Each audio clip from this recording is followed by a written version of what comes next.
Iran और America में भयंकर जंग। इस्लामी देशों पर बरसा ईरान। ड्रोन बम से जोरदार हमला। क्या यूएस का बदला ले रहा ईरान? क्यों इस्लामी देशों को बना रहा है निशाना? ये सवाल इन दिनों दुनिया में तेजी से उठने लगे हैं, क्योंकि जिस तरह से अमेरिका और इजराइल के ईरान पर हमलों के बाद उसने सीधा इस्लामी देशों पर बमबारी की, उसने दुनिया को दहशत में डाल दिया। ईरान ने मध्य पूर्व में कई इस्लामी देशों पर हमले किए, एक के बाद एक बम गिराए, धड़ाधड़ ड्रोन से हमले हुए, आधी रात को लोग कांपने लगे। लेकिन ईरान ने सऊदी से लेकर दुबई तक मिसाइलों की बारिश कर डाली। इन हमलों के बीच सवाल वही है कि आखिर क्यों ईरान इस्लामी देशों को बर्बाद करने में लगा है। दरअसल ये देश ईरान के इसलिए निशाने पर आए क्योंकि वहां अमेरिकी सैन्य ठिकाने मौजूद हैं। इन्होंने अमेरिका इजराइल के ईरान के खिलाफ की गई साझा कार्रवाई में मदद की थी।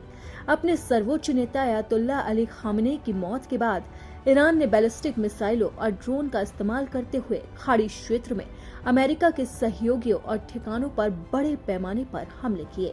ईरान ने जिन देशों को निशाना बनाया उनमें सऊदी अरब, संयुक्त अरब अमीरात, कतर, बहरीन, कुवैत और जॉर्डन शामिल है। इन घटनाओं के बाद मध्य पूर्व में हालात और गंभीर हो गए और क्षेत्रीय स्थिरता को लेकर चिंताएं अब बढ़ती जा रही है। ईरान के हमलों के बाद दुबई और अबू धाबी के कई हवाई अड्डों पर व्यक्तियों की मौत हो गई और कई लोग घायल हो गए। अबू धाबी के अधिकारियों ने पुष्टि की है कि जायद अंतर्राष्ट्रीय हवाई अड्डे को निशाना बनाकर भेजे गए एक ड्रोन को बीच में ही मार गिरा दिया गया, लेकिन उसके गिरते मलबे से कई लोगों की मौत हो गई और कई घायल हो गए। दुबई अंतर्राष्ट्रीय हवाई अड्डा यात्री संख्या के लिहाज से दुनिया का सबसे बिजी हवाई अड्डा है। ये भी इन हमलों में क्षतिग्रस्त हुआ और अधिकारियों के मुताबिक यहाँ 4 कर्मचारी घायल हुए हैं। इस घटनाक्रम के बाद क्षेत्र से आने जाने वाली हजारों फ्लाइट्स को स्थगित कर दिया गया या फिर उन्हें रद्द कर दिया गया। इसी बीच कतर, बहरीन, जॉर्डन और कुवैत ने कहा है कि उन्होंने उनकी ओर दागी गई मिसाइलों को रोक लिया, लेकिन गिरते मलबे से बड़े पैमाने पर नुकसान हुआ। यहाँ अमेरिकी सैन्य ठिकाने हैं। बहरीन के गृह मंत्रालय ने कहा है कि ड्रोन हमले की वजह से वहां के हवाई अड्डों को नुकसान पहुंचा।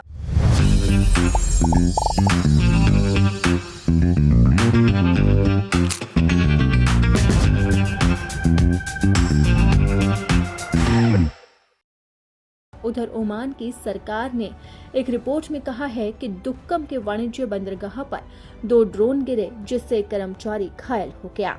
वहीं इन हमलों के बीच में ईरानी सेना ने कहा है कि अमेरिका और इजराइल के ईरान पर किए जा रहे बड़े पैमाने पर और लगातार हमले के जवाब में ईरान ने पूरे क्षेत्र में हमले शुरू कर दिए।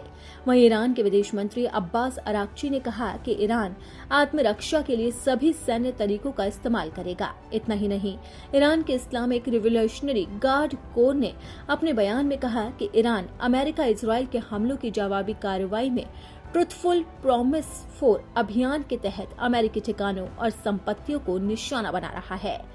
अब ईरान तो लगातार इस कार्रवाई को जारी करने की बात कह रहा है, लेकिन वहीं दूसरी तरफ पूरी दुनिया में उसकी निंदा हो रही है। संयुक्त राष्ट्र के बाद दुनिया का दूसरा सबसे बड़ा अंतर्राष्ट्रीय सरकारी संगठन ऑर्गेनाइजेशन ऑफ इस्लामिक कॉरपोरेशन ने भी ईरान के हमलों की निंदा की। आपको बता दें कि OIC में 57 देश शामिल है। इसे अक्सर इस्लामी दुनिया के सामूहिक आवाज कहा जाता है। OIC ने कहा है कि सदस्य देशों की संप्रभुता और अंतर्राष्ट्रीय कानून के सिद्धांतों का लगातार उल्लंघन और एक खतरनाक मिसाल है। इसे अच्छे पड़ोसी संबंधों, आपसी सम्मान और दूसरे देशों के आंतरिक मामलों में दखल न देने जैसे अंतर्राष्ट्रीय रिश्तों की बुनियाद कमजोर पड़ती है। वहीं इसी के साथ ही अब सवाल उठता है कि क्या खाड़ी देशों से ईरान और दूर हो जाएगा? ईरान के हमलों और मुस्लिम संगठनों द्वारा उसकी निंदा के बाद इस सवाल ने एक बार फिर से जन्म ले लिया। वहीं जानकार मानते हैं कि ये डिप्लोमेटिक ब्लंडर यानी कि कूटनीतिक भूल नहीं है। ईरान में अमेरिका और इजराइल के हमलों के बाद जो सत्ता की अथॉरिटी थी वो ध्वस्त हो गई, तो उसके बाद ये जो कार्रवाई ईरान कर रहा है वो अपनी जनता को दिखाने के लिए है और ये साबित करना चाहता है कि सत्ता अभी भी बरकरार है। अमेरिका और इजराइल ने जो भी किया वो ईरान की सत्ता बदलने के लिए किया। अब देखना होगा कि भविष्य में ईरान की सत्ता किसके हाथ में आती है। इस क्षेत्र के सारे इस्लामी देश अमेरिका के सहयोगी देश हैं। सब देशों के अमेरिका के साथ द्विपक्षीय सुरक्षा समझौते हैं। चाहे सऊदी अरब की बात करें, चाहे दुबई की, चाहे कुवैत हो, हर कोई अमेरिका के साथ खड़ा है और यही वजह है कि अब ईरान इन्हीं देशों को अपना निशाना बना रहा है। लेकिन वहां से भी लगातार बमबारी जारी है, जिसकी वजह से ईरान के साथ इन देशों के रिश्ते लगातार बिगड़ते जा रहे हैं, जिसका असर पूरी दुनिया पर अब पड़ता हुआ नजर आ रहा है। तो अब देखना होगा कि आखिरकार ये भयंकर युद्ध कब तक रुकता है और कब जाकर अमेरिका, इजराइल और ईरान में समझौता होता है। ये देखना बड़ी बात होगी।